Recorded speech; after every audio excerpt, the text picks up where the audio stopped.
So now let's talk about the higher self. Now, your higher self is really under many belief systems, okay? Really, really beneath, but there was one that I found. Hold on, let me find it here. I'm gonna need my glasses on. Hold on. Okay.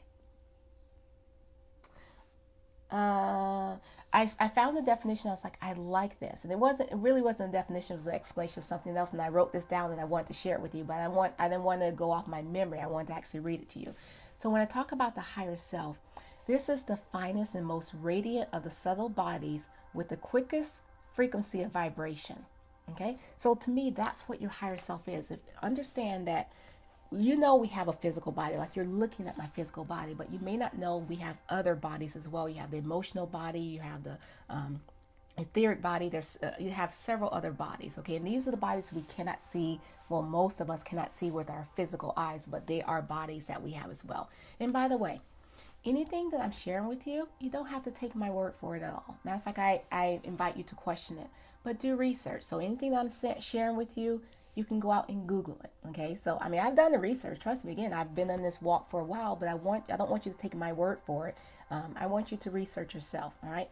So when we talk about the higher self, it's basically remember I talked about we're spiritual beings having a human experience. Well, that spirit is another word that people call your higher self. It's your connection, your direct connection to the creator. Now, for me, my creator is God, but for you it could be whatever name that you want to insert or use. It can be source, it can be universe, whatever. However it resonates with you, you're connected directly to your creator through your higher self.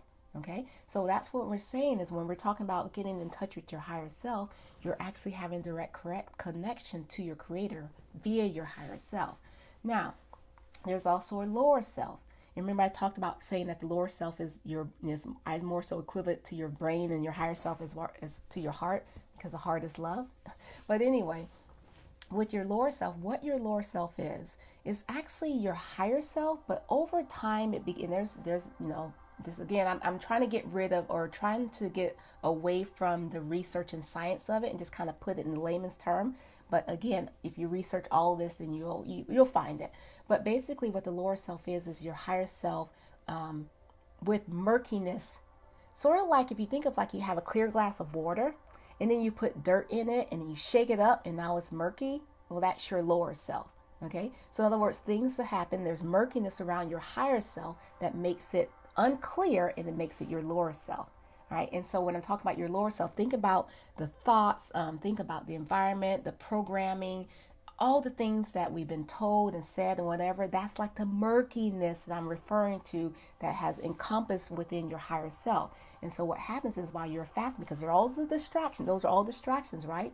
So what happens is, when you start removing bits and pieces of the distraction, what's going to be left? It's going to be that clear water. Another way of saying it is this. When I'm saying remove, I'm not saying you're going to completely remove your lower self. That is not the key. But what's more of the key is, in that water, and I talked about putting the dirt and all that kind of stuff, and you shake it up and it's murky. Well, what happens over time if you just let it sit? Then all the murkiness goes to the bottom, and then there's still clarity. So there's not going to ever be a time where you don't have a lower self, is what I'm saying. But what you would be doing is you'll be integrating your higher self. Is more clear than what your lower self. So you're not looking and reacting and going about your life through the murkiness. Things have settled, and now you have clarity. That's what your higher self does. Because that higher self is connected directly to the creator, it is truth 100% of the time. Okay? 100% of the time.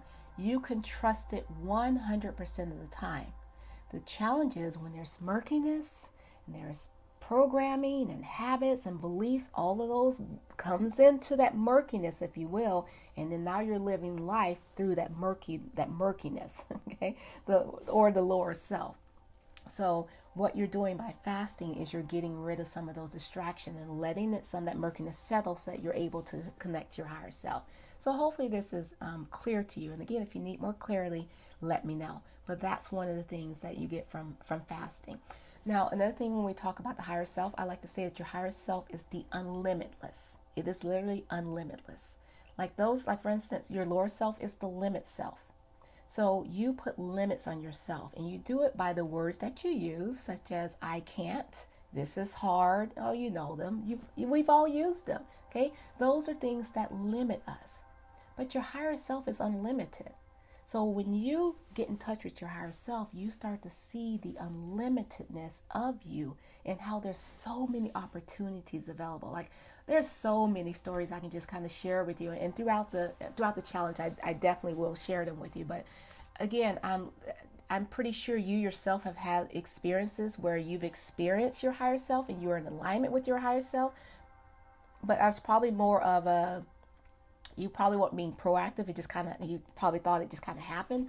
Like there's the times in your life where things are working just like it's just working. You're just in alignment. It's without effort.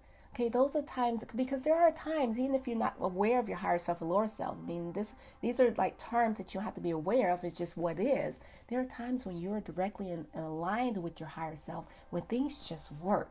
And you may not equate it to being connected to your higher self, but that's exactly what's happening. So now what I'm sharing with you is, by going through this challenge, you're taking a proactive approach to this. So now you're intentionally connecting to your higher self. And when you set intentions, there are power in your intentions, is all I can say. I'll give